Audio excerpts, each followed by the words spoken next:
They bite because they're hungry, and testicles sit nicely in their mouth. Seriously, these guys couldn't have stripped any harder if they'd been fueled on cocaine. Move on to the next plug if you're just starting out. You know, it's going to take you a few years. It's not freaking internet overnight shit. I'm sure I missed a couple fish die-off catastrophes, and if I missed one of the ones in your area, let us know where you're not catching fish anymore. Good morning, degenerate anglers, and welcome to Ben, to the fishing podcast that you insist wasn't as big as you thought it was the second it snaps your line because you were high sticking. I'm Joe Cermelli. I'm Miles Nolte, and I appreciate that intro very much. Thank you. Because if there's one constant in the angling community among us anglers, and I don't care who you are, what you fish for, or how you fish, or whatever, how long you've been doing it, we all lie. And we particularly lie when we lose fish. Absolutely. It's just something that we do. Absolutely, and I can take it I can take it a step further. Like, in many respects, you don't even have to hook it. Like, how many times have you been fishing? Right, at least I do that. You get hit, you botch it for whatever reason, and somebody else on the boat sees it happen and goes, "Did you just get bit?" And the reaction is so often, yeah, it was a little fish though. It's a little one. It's a little guy, a little 12-incher. But like, it could have been a 20-inch brown, and you know it, and you're still going to say that. Yeah, that's kind of my move. That's interesting because, like, if I'm being honest here, and I usually am, I go the other way. Like any fish because any fish that I lose or miss are monsters. Well, to clarify, they're huge. I might have lost a monster. I'm just saying I never saw No, but like in my mind, that's what I tell myself and others who are around me if I don't catch the fish. Okay. I think it's partially because I get so jacked. Like if it's a dink, right? I'm not saying like I turn a 4-incher into a trophy, but if I hook a good fish, my mind will just conjure an image. Like I get this image of something that's much larger than what's actually on the line. Oftentimes when I think I've got a good one and I do land it, right? Like I superimpose the image of the fish that I want to be fighting onto the fish that I'm actually fighting. And if I land it, the fantasy's out the window. It's gone. It's shattered. But if I lose it, I get to hold on to that fantasy. And that remains the biggest fish anyone in the boat has ever seen. Wow, that's interesting. See, because this is where we differ. Like where your like hopeful optimism crashes into my pervasive cynicism. Okay, this is what happens. Okay, so you get all juiced up and imagine greatness. I'm just assuming the worst all the time. But it like this. It generally happens when I'm fishing with other people. Like it only works like I need witnesses, and I swear it's almost like involuntary. But I think it happens more out of anger and embarrassment than anything. Because when I lose a fish, and I know it's a big one, I just want to move on. Like I'm inside, I'm seething, and I don't really So feel like it's big. Yeah, like I'm saying, like that's my point. Like you have like a fish come up and flash your streamer, and like somebody else on the boat sees that line go dink, and they're like, "Oh, did you get bit?" And like you were sleeping on it or whatever it is, right? And it's like, son of a bitch, that was a 22-inch brown.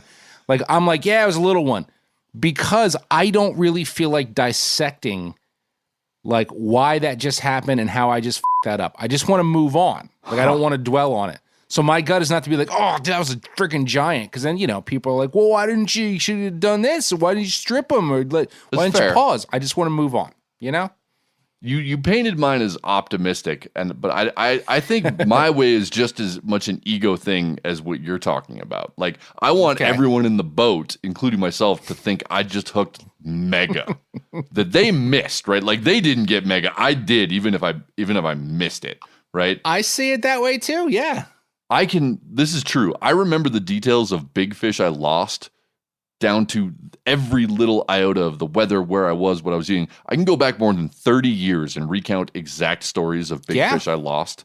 Those ones, they stick with me. Sure. But I think the story that encapsulates the point that we're talking about right now, I was fishing the Yellowstone with my closest fishing buddy at the time. And the conditions, it was one of those days where you knew big trout were going to get caught. Yeah. Right? We were on the ass end of runoff, and the water was high, but it was dropping, and it had that emerald green, like that beautiful delicious green color. And the flow was like, it was high, it was ripping. So all the fish were pushed into the soft water on the banks, the big fish and the little fish. And when that's going on, I mean, you know what's happening. The big fish are just chowing on all those little fish because they got no place to hide. And we were doing well on this particular day. Like, we were consistently getting solid fish, but we hadn't got the fish we were after and the one we knew we could get that day. It was just one of those days. And I made this perfect cast into the soft pocket, and I just got slammed. Right? I was fly fishing this time. I was throwing streamers. I was throwing a 9-weight for trout, and I could not turn this fish. Bold. It was a big, heavy sink tip, giant streamer, and like I got slammed, and I could not turn it. Takes off straight upstream. I fought it for a good 30 seconds before the hook pulled. Now, I never saw that fish. Right. It is very possible that I gaffed a 16-incher right in the side, and that thing turned into the current and just dragged me, right? But that's not the story that I tell anybody else who was there or myself or you right now, because in my mind, I know I had a 30-inch brown. Whether it's true or not. This is too good, right? This is too funny because the story I have, man, it is exactly like that, but I came to the exact opposite conclusion. Right, so I was mousing for browns at night with my buddy Joe DeMolderis, who's been on the show several times, and man, it was a really slow night. Like, we went miles without touching a fish, and you know what happens when that happens? Like, you start to like zone out a little bit, and then out of nowhere, just when you start to zone out, you get jacked, and that's exactly what happened to me. And just like your story, I swung on this fish and I could not move it. I just could not move it. And I was only fishing a 6-weight, I think. And this fish, it gave me 3 big head shakes, but I don't know how to describe them other than wide. Like, it wasn't like a fish just like jiggling its head real fast, like a little shaker. Like, this was like the wah, wah, wah. And it's pulsing the friggin' rod. And I got these few shakes out of it, and then the fly pulled. And I instantly go, that was really weird. I wonder if that was a foul-hooked fish, right? I knew darn well it wasn't, but I just went to the instant downplay. Also advantage because it's dark, so it's like, how much did Joe rowing behind me really see, right? Couldn't have seen what just happened right then and there. And Joe D, who keeps it real always, was just like, no, that was a giant-ass brown trout that you just lost. So same story. Nearly identical stories, really. Different mindset. Totally opposite different reaction. I will say I'm convinced, however, that either of us were throwing a Poppy McPopface from 13 Fishing. Those fish would have stayed pinned because them is sticky. Probably, yes, but then I wouldn't have been mousing or fly fishing. But I can attest to the sharpness of the hooks on that particular Papo. Also sharp is our ability to just work in a plug for our sponsor, 13 Fishing. Bam! Just like that. We talk a lot about 13 rods and reels, but you should not forget their lures. We have in the aforementioned and beautifully named Poppy McPopface. It's just, no kidding, it's just a well-made, just badass all-around popper. I'm a big fan of the clear perch pattern for smallies. So I have not thrown that one. I'm going to have to get that in the arsenal. And I'm glad to know there's a fish out there that you still know how to land. Those are okay. Two trebles, man. I was going to say, put a treble on it and you can get them in. Because apparently we both suck at landing big trout. But personal shortcomings aside, it is appropriate that you brought up night fishing for trout because that's what's happening in the story we've got for Smooth Moves this week. This is part of the show where we let guides and captains and shop kids and anyone else in the fishing industry tell us tales of dumb shit their clients have done. And we're bringing back our good friend and Ozark trout guru, Steve Daly. Yes. It makes you feel any better. At least you got the chance to like feel those 3 head shakes. You got the connection with your giant night brown for a few seconds because the doofus and the saga we're all about to hear, he never got that chance. Why did you do that? Why? Why did you do that, Terry? Oh my God. Back again is the man, the myth, the legend, the infamous Steve Daly, who it's been too long since we've actually talked, Steve. I don't know how long ago it was that we had last had you on, but whatever it was too long. You've been too busy like making money or whatever. Taking people fishing, rowing down rivers. Yeah, right. So you've been out collecting Smooth Moves stories about stupid shit that's been going on, and supposedly you have a great one for us. So yeah, I think we need to explain that, like, as busy as Steve is, like, you came to us. You were like, I have to tell this story. So this has got to be like, it's got to be a good one. Okay, so I've had these 2 reprobates in the boat that I know quite well, and they've conned me into taking them night fishing because it has the prospects. There's some rising water coming after dark, and there was an unusual water pattern that we don't usually get. Anyway, we've got in at dark, and it's a beautiful evening, floating on, get down the river, the sun's setting, it's all picturesque, and we start fishing. And there's one instruction I'm trying to give all night, because some buggers aren't listening, is slow down. Like, it's always been the key for me. Is you get out there and you think, hey, I'm going to catch a big fish. It's all going to happen, and the adrenaline and cast. I got to cast more. That's what we're doing, and it's like slow down and repetitive, mind-numbingly repetitive instruction from the guide sitting there on the oars. So we've managed to go along. We've poked up, and the fishing's not great. Partly because they can't actually track down the flies. They're coming back at the speed of sound. And seriously, these guys couldn't have stripped any harder if they'd been fueled on cocaine. All right? So we've got down, and the night's gone, and we've got one small brown that stupidly swam into the fly, and we've got, a few rainbows that you barely want to talk about. And we've got down to the end, and seriously, they've almost worn out the beer. There's one beer left on the boat as we come back to the last little rock shelf, and there's some little bit of turbulent water on the downstream side, and it's like, well, we're going to pull up here, and this is my last shot, right? The boat ramps are 75 yards away. I'm trying to get these guys in a fish because I'd really like to see them catch a good fish for at least the effort. I mean, they've practically worn their fingers out stripping. Did I mention they should slow down again? This is about how the conversation's going. And we're sitting there on this edge, and just like they've just whipped it through, and, it's basically a swing. Just stay in contact with that fly and let it happen. Wait for the bump. And finally, one of them sits down and says, I'm done. I'm going to have the last beer. And the other one in the back's just like, I think he's tangled up or something stupid. And I did the stupid thing. I said, let me have that rod. Let me have 5 casts. I know. And it's a boat ramp fish. I'm bored, right? I've been trying to work out how I'm going to tell these guys. And it's like, just spin the evening out for another 15 minutes. Let's go have spaghetti bolognese and a couple of glasses of red wine and, and enjoy the evening. And I make 3 casts. And the second one, I feel this tap. And it's like, ooh, and I don't say anything. In the third cast, whap, hits it, set into it. It comes back, and because it's night fishing, it comes back like a log too. Yeah. Yeah, they don't pull that hard seemingly at night, and this thing just comes up. I want to talk about that when you're done, but that's interesting you bring that up. I've noticed that too. Like, they don't fight at night. No. They don't fight at night. Not like at daytime. And we shine the light over the side, and here's a 27-inch fish. Oh. And I'm like, now I'm feeling really bad.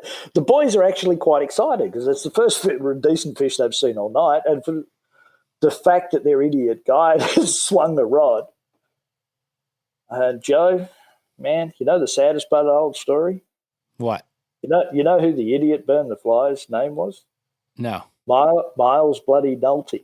Wait a minute. Stop. This was all about you? Yeah, it was. This was all about me. This was my smooth move in Dally's boat. Because here's the thing. Like, we're talking smooth moves. We've all done them. Guide, not guide, whatever.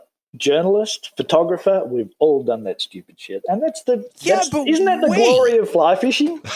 You took a whole night float in Arkansas and just burned your flies all night long? Oh, absolutely. Look, I will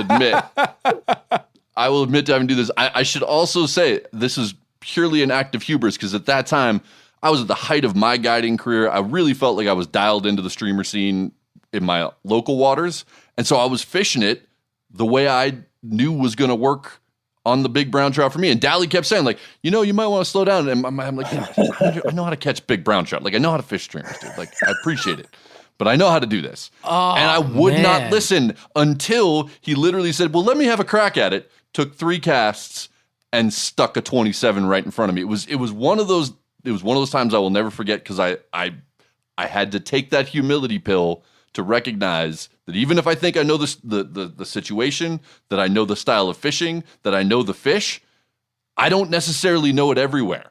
And I was wrong. It's fascinating to me, though, because I feel like that's a lack of, it's not trout fishing ability. It's like night fishing ability. Because everything you do, like even stripers, like you're throwing a black plug at night.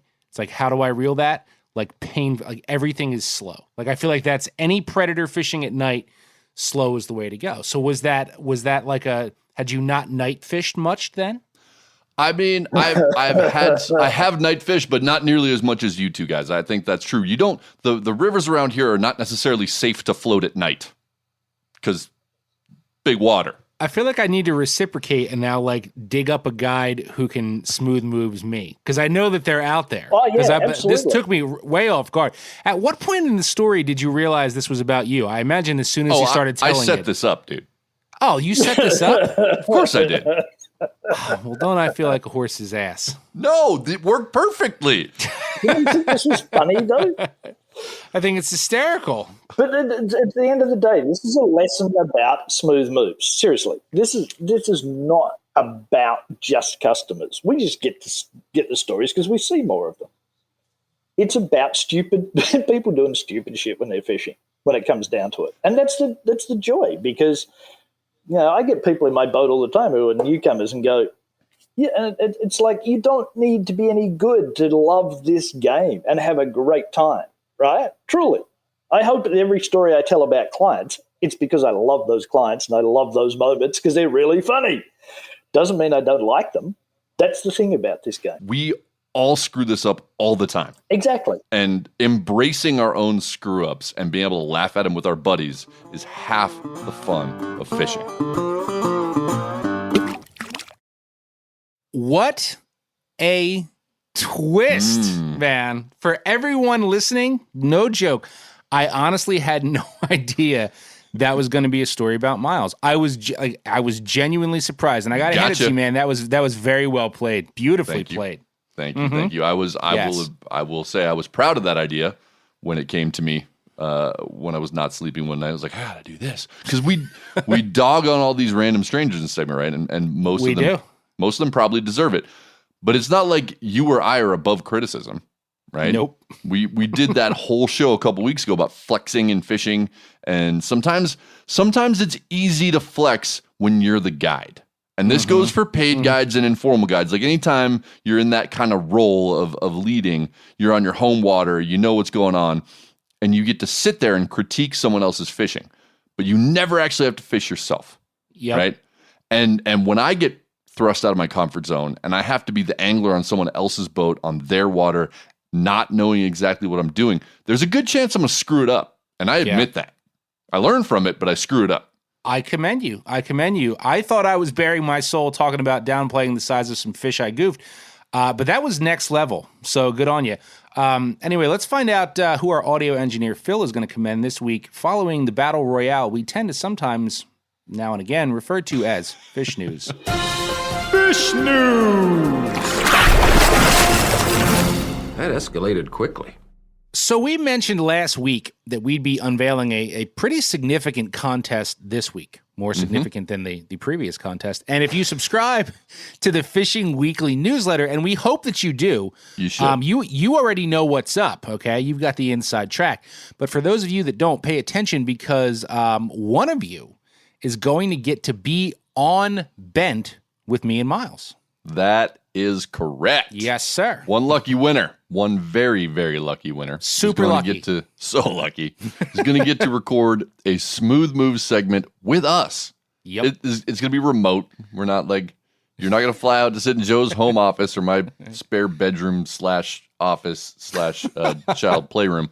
But we do want to record your story about the most idiotic, insane, funny, crazy, or just what the thing you've ever seen or done while out fishing. That's right. And to sweeten the pot, said winner will also get him or herself a swag pack of Meat Eater fishing apparel and stickers. Plus, we'll throw in some bent stickables because that's what we do. But I mean, the bigger payout is obviously the 15 minutes of quasi semi fame, if you'd call it Pseudo that, fame. for you in the world of degenerate anglers. So It's true. All your other degenerates will be jealous. To enter, all you got to do is go to themeateater.com/getbent. All right. Follow the instructions. Share your story. You can write as much as you want. You could. But I'm gonna give you a little hint here. We are into the whole brevity thing. We are. Less is more. So give us the gist. Give us the lure, the hook, whatever you want to call it. This contest is open to everyone, but you bent diehards know what we like, and you know how to get our attention. So we're privileging you.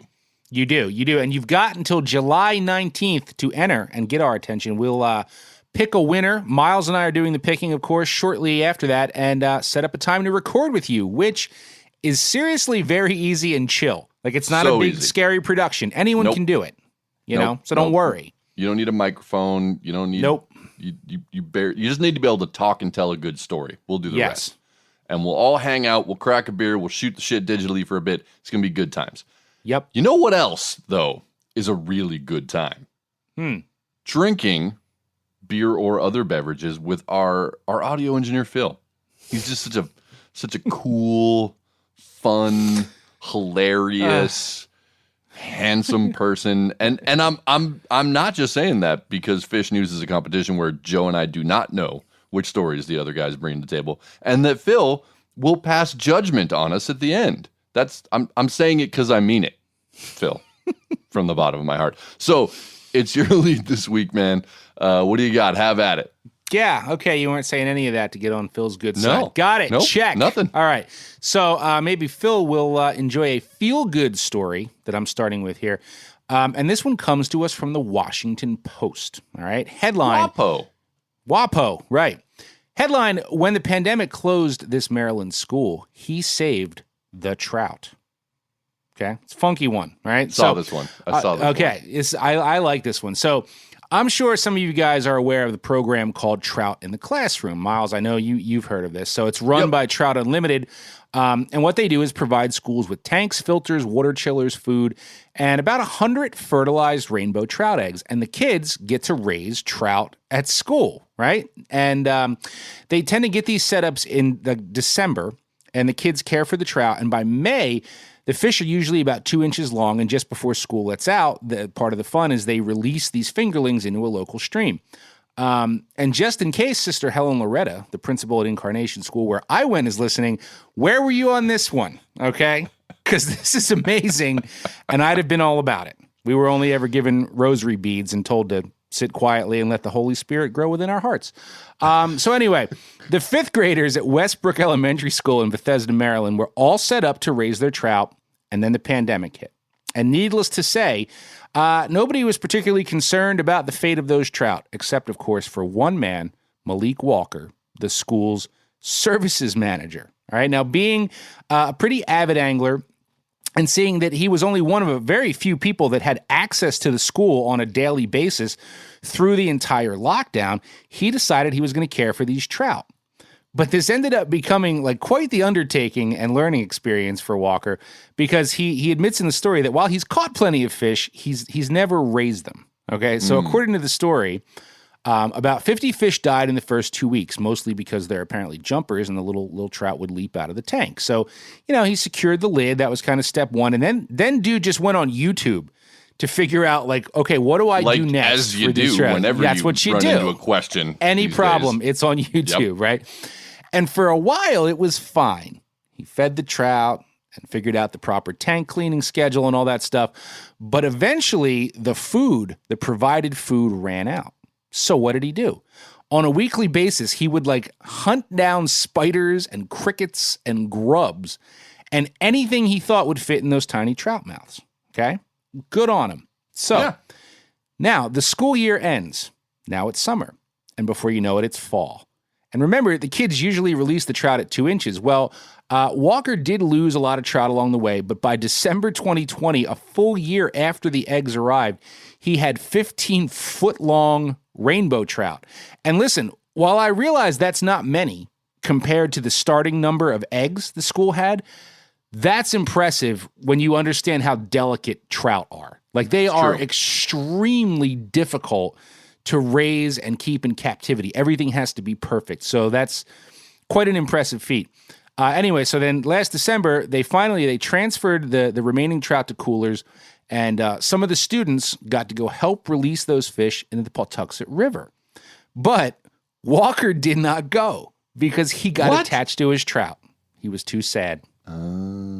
And in the story, he even said... That's heartwarming. Yeah, he even said he's kind of giving up on freshwater fishing now and only targeting saltwater fish because he bonded with those 15 trout. Now, I could be a sicko and point out that Walker's rainbows are at least going to taste like more than a wet paper towel because they've at least been eating natural forage instead of the Friskies cat food like all the other stockers, but I won't. I won't say that, okay, because for Walker's sake, I really hope none of his 15 trout have already been run through with a wonder boner. Finn. End of news story. I did not see that coming.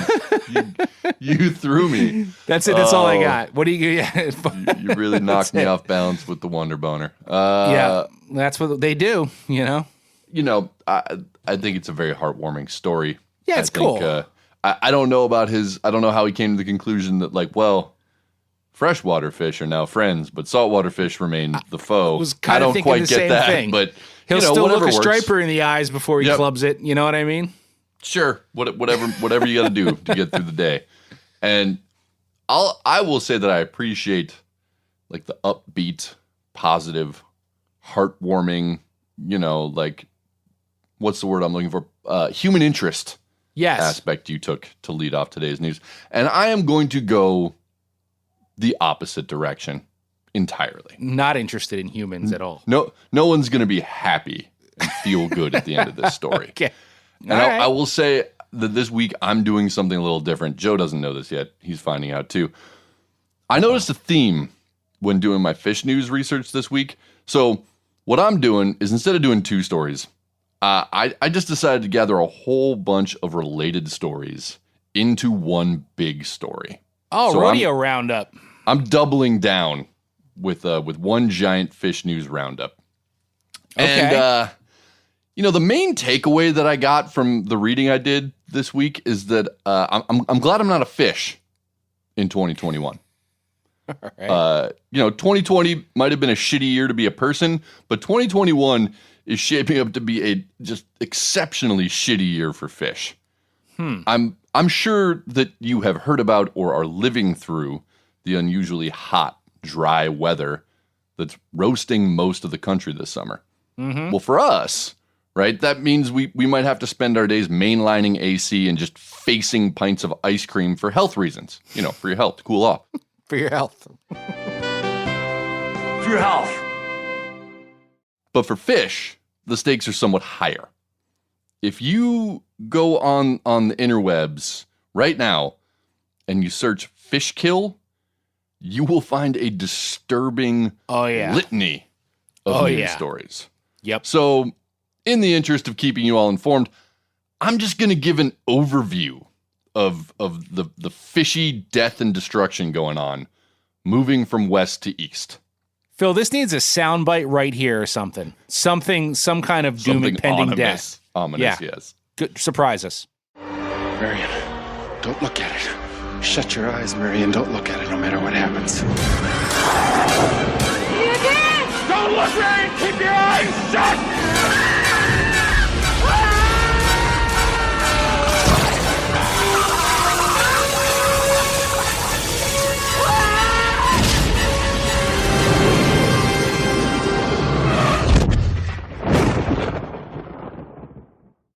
The Klamath River flows along the Oregon-California border and was once a thriving salmon and steelhead fishery. The Klamath River Basin is currently experiencing extreme and exceptional drought, the worst in 4 decades. While I'm going to focus on the fish and fisheries aspect of this story, Agriculture in the area will also be decimated again this year, so let's hold that too. Salmon in the Klamath have been struggling for decades, in part due to a parasitic disease called C. shasta, which has become a significant problem due to the combination of lower water, warmer temperatures, a lower water table, and the impacts of dams. The parasite can kill salmon of all age classes when concentrations reach a high enough level, and right now, the concentrations are extremely high. This year, the fish kill began in early May, and now 97% of juvenile coho and Chinook salmon are testing positive for the parasite. 70% of the observed juvenile fish have died. The parasite is predicted to completely wipe out an entire year class of fish whose numbers have already plummeted in the past 2 generations. You need to get Malik Walker out there on that real quick. He'll hook him up. Sorry. Moving over to Montana, the famed Madison River, which I have fished probably more than any other body of water in the country, experienced an acute die-off of whitefish, trout, and suckers amid water temps soaring into the mid-70s in June. Yeah, it's a bit early for that. For you guys. Yeah.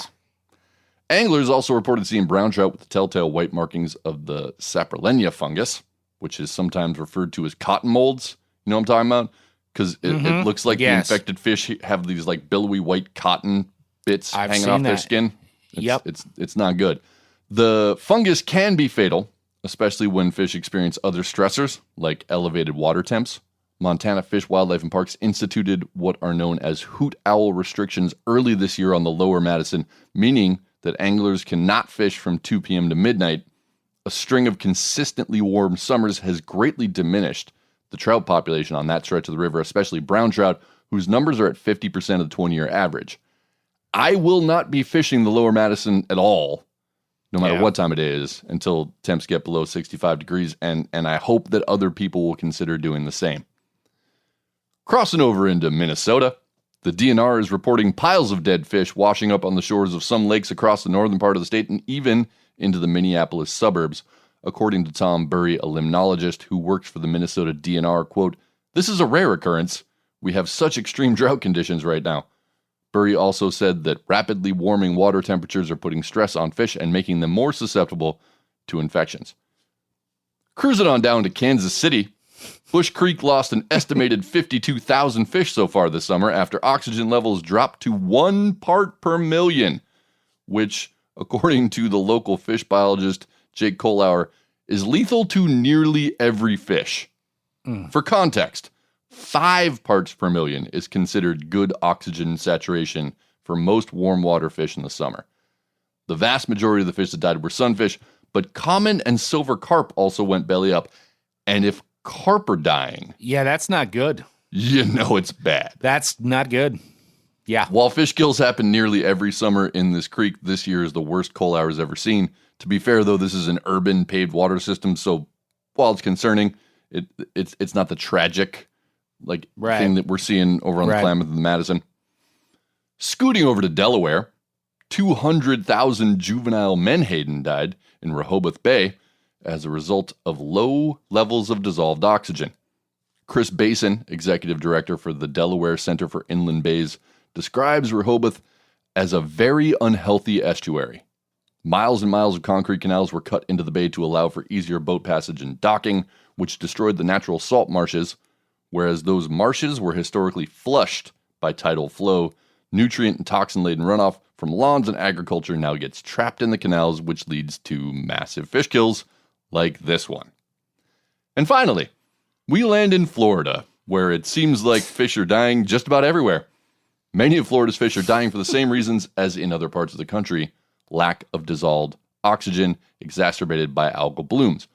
But while in much of the country, these blooms are being caused by midsummer drought and heat, Florida's algae tends to bloom when rains flush fertilizer into lakes, rivers, estuaries, and bays, and Florida is just starting their rainy season. On the west side, the coastlines north of Tampa Bay are littered with fish carcasses as a red tide moves up out of the bay. An emergency services regional manager told the Tampa Bay Times that his crews were removing 150 cubic feet of fish parts, or enough to fill 2 commercial dumpsters every day. This red tide and related fish kill have not yet reached the catastrophic levels of 2018, when much of Florida's west coast was coated in dead marine life. But the red tide season's still young. We still might get there. This part of the state hasn't yet received the kind of significant rainfall that usually precipitates a major red tide event, so it's a little confusing, but I have an idea that might explain what's going on. Though researchers are not yet able to make a definitive link, this bloom comes just months after the Piney Point incident we reported on when holding ponds at a defunct fertilizer old plant thing. Yeah. discharged nearly 240 million gallons of wastewater into Tampa Bay, adding the equivalent to about 100,000 bags of fertilizer into the water. And that might have something to do with the red tide bloom. Maybe.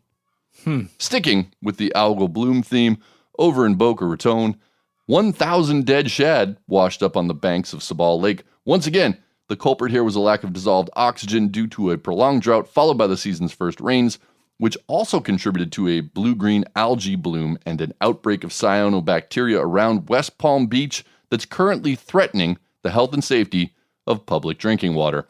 And finally, finishing this doom and gloom story on Florida's East Coast with a please finish it. Just stop. With a report that might not have anything to do with dissolved oxygen. For once, scores of colorful tropical reef fish like triggerfish, parrotfish, and angelfish are washing up on Palm Beach. The exact causes of this fish kill have not been announced, but divers in the area report that water temperatures dropped 20 degrees from the mid-80s to the mid-60s in less than a week. Such erratic shifts are rare, but can happen when winds, currents, and eddies conspire to cause what are known as upwellings. The previous week, a strong current from the north was passing the outer edge of the reef, which may have contributed to the stark temperature change. I'm sure I missed a couple of fish die-off catastrophes, and if I missed one of the ones in your area, let us know where you're not catching fish anymore. I apologize. There are so many. I can't keep track of them all. When I was talking to my wife about this, she asked me, she was like, what's your takeaway going to be, and how are you going to make this funny? You know, I'm struggling with that myself, but go ahead. The answer is simple. I'm not. Yeah. This really isn't funny. You're reporting us out of a job is what you're doing. Like 3 weeks from now, we'll be like, our news story will be like, we talked to the one guy that caught a fish in the United States of America. Going to him live. I felt the need, like this was such a pervasive theme. I felt the need to just put it out there. I'm not knocking you for doing it. This is news, and this shit is happening. I saw a bunch of these too, and I feel like the reason I didn't grab one is because I'm like, well, which one? Like it's all the same thing, but you did it the right way. You did it the journalistic way, and you've covered them all. That does not make it any less depressing. Nope. I don't feel any more excited to do my next story, which is dumb and funny. Before you go, I have a takeaway. I have one too, but go ahead. Yeah. Go ahead. If you got a takeaway, hit it, man. All I was going to say was, look, these droughts and these fish kills are what they are. There's not a ton we can do to stop that right now. But I will say, you were talking about the Madison in particular and them shutting down the fishing there. Summer is fishing time. We all love to go fishing in the summer. Everybody does it. That's what we're all about. But I really don't think that enough people pay much mind to fish care when it's hot. You know what I mean? Like that's, and just very, very quickly, like the last couple weeks I've been floating the Delaware here with my dad, and I've taken my kids out, and I've been just taking out this old nasty shad that I had in the freezer, and I'm trying to catch channel cats, right? We're swimming and having a good time and just like trying to reef on a few channel cats, and I can only catch stripers. And it's very late in the summer for there to be as many stripers as there are this size in this part of the river eating shad. And that's great to catch them. But every single one of them, I've had to spend at least 5 minutes reviving them so that they can swim back to the bottom of this cold run that they're apparently sitting in. You know what I mean? And, looking at that going like, well, man, it's so neat to be doing this time of year. But I mean, you could physically see it. Like you pull them out of these runs they're sitting in and they're whooped. I mean, that water's 75 degrees now. And I think that in general, even with, quote, warm water species, largemouth muskies in particular, pike, Muskies. take that extra time. Even if they fought hard, I mean, make sure that they're going back, breathing and strong and kicking off on their own, because I don't think we think enough about how hot water affects fish. That's all I got to say. No, your takeaway is very, very similar to mine. And I think that I think for a long time, I won't speak for other people, but for a long time I sort of felt like, well, summertime is my fishing time, and that's the time you're allowed to fish and supposed to fish. And as I've learned more, especially about cold water species, but warm water species too. Muskie is a good point. Those things are delicate. I'm learning that's not actually the case, and that it's incumbent upon me to know the conditions on at the different places where I fish, right, and make my plans accordingly, right? So I'm going to change the way I fish this summer, right? For right now, anyway, around me, this part just kind of is pertinent to me. I'm gonna fish way higher up in the systems. I'm gonna fish the tiny little creeks and high mountain lakes where it's still cold, right? Yeah. Instead of the big rivers with the big fish, I'm gonna go, if I want to catch and release, I'm gonna go up into the high creeks. And if I do fish those larger rivers and lakes, right, I'm selectively targeting fish I intend to harvest. Yep. Because that's the way to do it, right?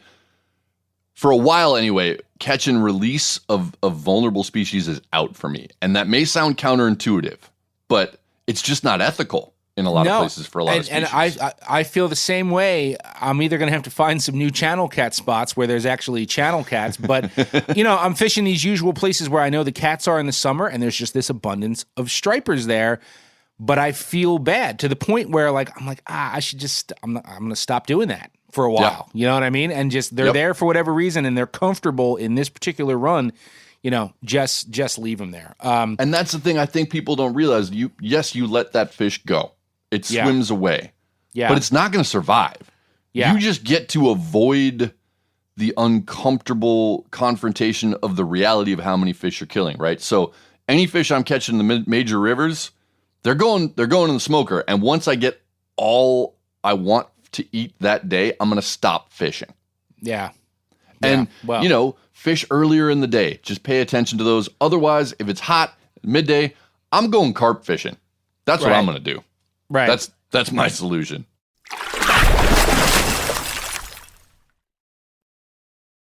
I'm trying to think of a transition here, and I guess we can go from a country where a whole lot of fish are dying to another distant country where one has just emerged and just one out of nowhere. And I also think the story is a complete lie. So this is a short and dumb story, but I flagged it literally because I think it is 100% fabricated. I literally think some website or rag paper was short on a story and threw darts at a board and put them all together and landed on this. Okay. So I grabbed it from perthnow.com, and the headline is, testicle-eating Pacu fish found lurking in European waters. Now, testicle-eating Pacu. Yeah, right. So now, just based on that, you might say, okay, maybe, because people all over the world dump exotics where they're not supposed to be, right? And Europe is pretty large. It's fairly large. And I mean, there's plenty of places in Europe that could sustain a Pacu for a while, at least, especially in summer. And these fish are, of course, they're native to the Amazon, to the rainforest. And they're kind of, I would say, becoming sort of a posh fly target. Would you agree with that? I think, yeah. I only think because people want golden dorado, but then they get there and they can't find the golden dorado. Like, oh, Pacu are here. So the guide's like, here you go, catch one of these. I think that's how that happened. Fair. So if you don't know what they are, they look like a giant piranha. In fact, they might be related. I don't know that for sure, but they look like a big piranha. But they have, instead of sharp piranha teeth, they have more human-like teeth. And they're vegetarians, right? So guys on the fly, they catch them on things that look like floating nuts and seeds and flowers and shit. Anyway, they're also sometimes referred to as the ball cutter fish because they have been known to mistake the testicles of unfortunate swimmers for tree nuts in the water and I've never heard that.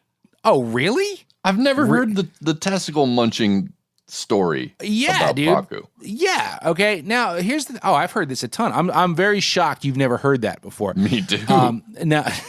Now, how often does that really happen? I'm guessing not that much. Maybe a couple times, right?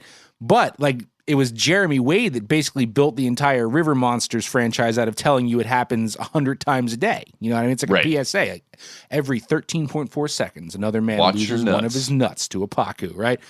But regardless, this is the thing that the media has latched onto, the ball cutting, which is why I'm shocked you haven't heard it. But here's where this story gets odd, okay?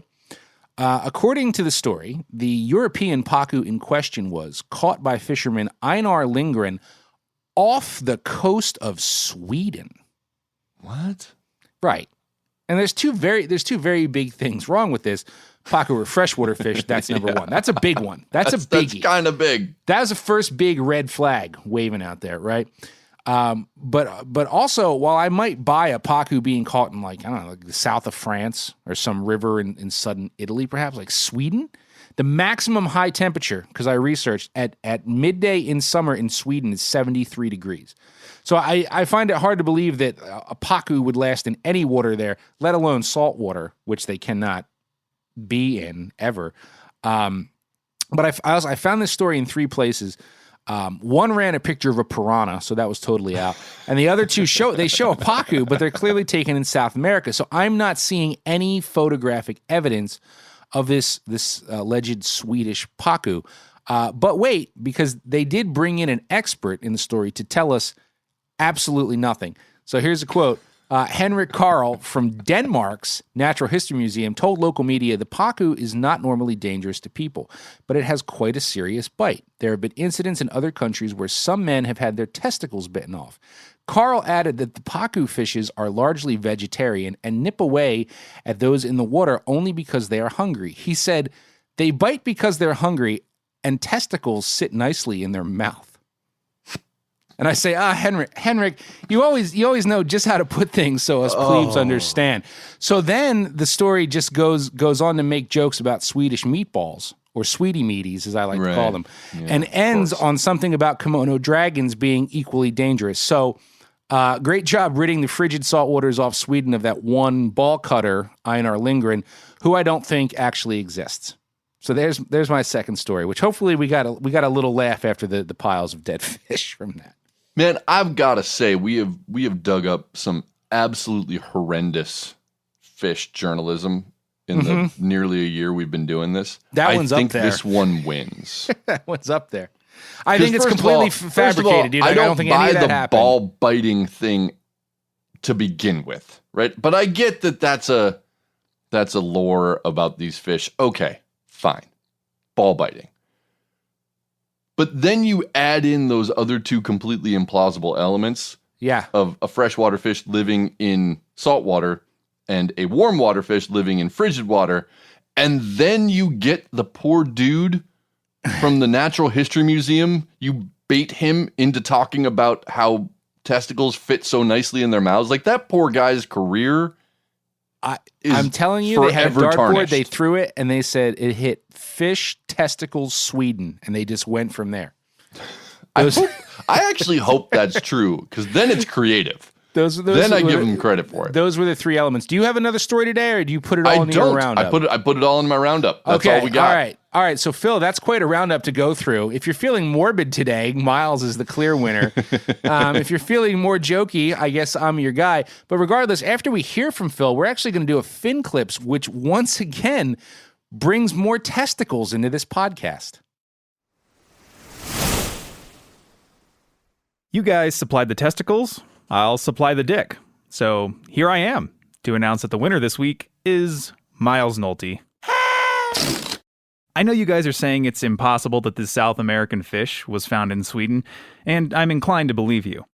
But sometimes I go to Burger King and I get an order of fries, and I find an onion ring in those fries. Magic is real, guys. It's all around us. And someday, if you're lucky, you might just find some of that magic off the coast of Sweden, with its fish lips around your scrotum. As smallmouth baits go, Hellgrammites get a lot of attention. Matter of fact, we did an entire End the Line segment about them many moons ago, because those big, black, nasty, pinching Dobson fly larvae just have this uncanny ability to get eaten by a smallmouth even in a place where you didn't know smallmouth existed. Crayfish are good for smallmouth, and of course, you can't really go wrong with a live shiner, but there's another bait that's talked about less often. In fact, I might call it somewhat hush-hush, that's closer in effectiveness to those hellgrammites than a shiner or a crayfish could ever be. I'm talking about Mad Tom catfish. When you talk about Mad Tom catfish, or stone cats, as they're also called, you're not talking about one specific fish. These are members of the Ictaluridae family, which is the most species-rich family of catfish in North America. Now, if you're a science geek, you can spend all day breaking them down. Just to name a few, you've got the Mountain Mad Tom, Slender Mad Tom, Carolina Mad Tom, Elegant Mad Tom, Ozark Mad Tom, and the Brindled Mad Tom. Thing is, for the most part, you'd never be able to tell one apart from the other using what ichthyologists call meristic traits like the number of fins or scales, or morphometrics, which is a fancy way of saying size and shape of the body. Furthermore, because Mad Tom coloring is often dictated by its environment, the freckle-belly Mad Tom you got might actually be a brown Mad Tom or a margin Mad Tom. Now, if there's anyone listening going, what the actual hell is he talking about? I fish, I know catfish, but I've never heard of a Mad Tom. Well, that's probably because you've never accidentally caught one. That would be extremely difficult unless you were microfishing, because Mad Toms are super tiny. An absolute slob would measure 8 inches, and you're not likely to bump into one at your favorite pay lake. Mad Toms prefer moving water and can be found in everything from mighty rivers to tiny creeks, as long as there's a rocky bottom. Mad Toms slip under rocks and slide into tiny crevices where they spend most of their day. These little fellers are nocturnal, so the best way to collect some for bait is to have a good old-fashioned rock flipping session with a dip net or seine net posted up downstream to catch whatever you kick up. Fun fact, though, be careful, because Mad Toms are slippery, slimy, and wriggly, and they have spines sharper than a hypodermic needle that will inject you with venom. You won't wind up in the hospital or anything, but you won't be happy for a while, and I know because I've been there, man. I've been there. I also once knew of a guy that was collecting Mad Toms and putting them in a Ziploc bag, which he then put in the front pocket of his shorts, which resulted in a Mad Tom spine to the Franks and Beans. This may leave you wondering then, if they're all spiny and poisonous and shit, why do smallmouths pounce on them? And I really don't have an answer to that, but they do. I can't count the number of smallies I've caught that either spit up a Mad Tom or had one sticking out of its throat. And over the years, I've caught plenty of Mad Toms as bycatch while netting crayfish, but never really enough to fill up a bucket. So, similarly to hellgrammites, using one is kind of like a rare treat. Also similar to hellgrammites, I can't recall if I've ever hung one under a float on a summer day and not had it get chowed by a bass. You will find some Mad Tom imitations available, but to the best of my knowledge, Gets Its Baby Blue Eyes Swim Bait was the first specific Mad Tom imitator on the market. I know it's pretty hard to find, and I also know it had a bit of a cult following, but I've never gotten anything to follow one of mine. Years ago, I snatched up a few packs when I bumped into them randomly and quickly lost all of them in the rocks while trying to slow crawl them to, mimic a Mad Tom. Frankly, I think it's more fun trying to collect the real ones, and I'm a lot more confident that the real ones, spines, venom, and all, will lead to a big bronzeback faster than any anatomically correct mini catfish lure. Right? There's a bunch of streamer dudes out there right at this very moment wondering, like, how am I gonna tie a mad dog? Like, they're Googling mad dog anatomy and trying to figure out how to make it. And they found it, I guarantee, because it's already been done. Like, those sculpin heads? Yeah. The flat. Yep. I've skulls? seen fish skull. Yeah, it's the fish skull, but it's the sculpin head. Flat one. Yeah. C-shape. Yeah. I've seen people tie in rubber legs in front of those to create whiskers. But honestly, I don't know, man. I can't see that being any more effective than other streamers. Like, I think Mad Toms are a rare forage, if this makes sense, that's just not worth trying to mimic perfectly. You know what I mean? Like, fishing a brown tube or a yellow clouser in the rocks is sufficient. There's no need to try and match one so precisely. But if you expose a real one, right, and that fish sees and smells a libby that's just, it's like it's not holed up under a rock. It's just floating around out there, like free for the taking. It's 8. It's just like how they can't pass up an exposed hellgrammite. Yeah, I can see that. Yeah. Generally, I think like anatomically perfect bait fishing streamers are overrated. Me too. Because they're moving fast. But I guess we can't help everyone out there figure out how to get more Mad Tom flies stuck in smalley faces, but we can. Well, I say you can help with stripers. I don't actually claim to know shit about stripers because I've caught like 2 in my life. But we opened this episode talking about losing giant fish, so it only seems right that we close with a nugget of wisdom that will help prevent that from happening. Yeah. So we're going to finish out with our tackle hack segment this week. And we're bringing back our old pal, Bill Wetzel. Bill is a legendary surf fishing guide on Long Island. He leads people into the rocks and waves at night, which we've both agreed is one of the toughest guide gigs on the planet, because you put yourself in such precarious positions, right? And Bill understands the importance of making sure in those situations you've dotted every I so you don't lose that giant striper when it hits. So I got to sit down with Bill for this tip. And look, it may be coming to you from a salty Northeast surf dude, but I promise it has value wherever you chase stripers, snook, bull reds, perhaps even muskies. I'm getting hacked. It's coming from inside the city. Fight the planet! So joining us again, Bill Wetzel, surf guide extraordinaire from New York, and we've had you on for Smooth Moves on other shows that were just delightful. So as much as I just want you to tell us stories about crazy shit that's happened in the surf, you are also an incredibly knowledgeable angler in this scene. So let's try a tackle hacks, man. We're just looking for that sort of nugget of wisdom you've picked up or developed or something within striper surf fishing that maybe you think guys don't think about enough or don't do, something to just help people catch more fish. So one of the things I tell a lot of people to do is, with the catch and release thing, a lot of people are starting to even use single hooks. But I still use a treble in the front and a treble in the back. I feel like I drop less fish doing that. With plugs we're talking about, right? Yeah, with plugs, yeah. I just fish plugs and I fish live eels as well. But I don't do any dead sticking, anything like that. So one of the things I tell people is to crush your barbs in the rear. And immediately when I tell people that, they say, oh, for the bluefish? I go, no, for the striped bass. And for the bluefish too, if you get in a bite, it's easier. But what a bass does, he'll hit the front of the plug usually, right? Mm-hmm. And then the rear of the plug will get caught in the side, or depending on how big the bass is, maybe his lower lip. And hopefully that plug that's debarbed will get that initial hook set. And then as he's fighting, will come out. Now, when it does that, he only has the front hook in his mouth, and it helps for him not to get leverage on the plug. And then if they get leverage on your plug, they're going to spit the plug. You know what I mean? Gotcha. So you're saying if you only have those front trebles in the fish's mouth and you're pulling against just a very well-set front treble, you have a better shot of landing a big fish than if you're also pulling awkwardly because that rear treble is in the face somewhere, the gills, the lower lip. Right. Because they'll get leverage on your plug. And, that's how, you'll straighten out your hooks. I don't care what kind of hook you have. They'll straighten it out, especially a big fish.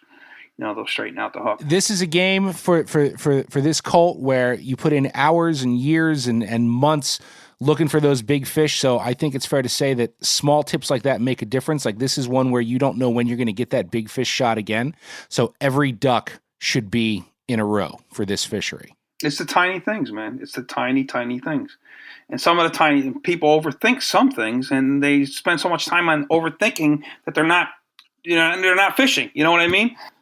Just go out there and fish, man. That's it. Use plugs. You learn all the plugs out there. Learn when to use them, when not to use them. Learn how they work. Do it in calm situations, rough situations. All kinds of situations till you learn that plug. Learn it, and then move on to the next plug if you're just starting out. It's going to take you a few years. It's not freaking internet overnight shit. You know what I mean?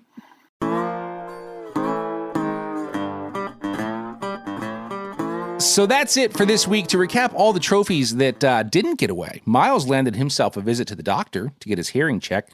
We filled a cooler with a killer bait that might sting you in your naughty bits, beached facts about one treble hook being better than two, and hung replica mounts of our shame and suffering up for the internet to enjoy. That we did. Enjoy. Speaking of which, if you've got a shameful or awkward fishing photo that you're willing to own up to, send it to bent@themeter.com so we can ridicule you publicly. We can all do this together. We're also always accepting bar nominations, sale bin items, questions, concerns, hot tips, and cold ridicule. If you send us any of those and we use them on the show, you get a sticker pack. Of course, you can also score that by using those Degenerate Angler and Bent Podcast hashtags on Instagram. If we repost something with those tags that you posted, you're stickered. And if you happen to post a picture of a slob fish you caught with a guide, tag him or her too, because you're obviously a good listener.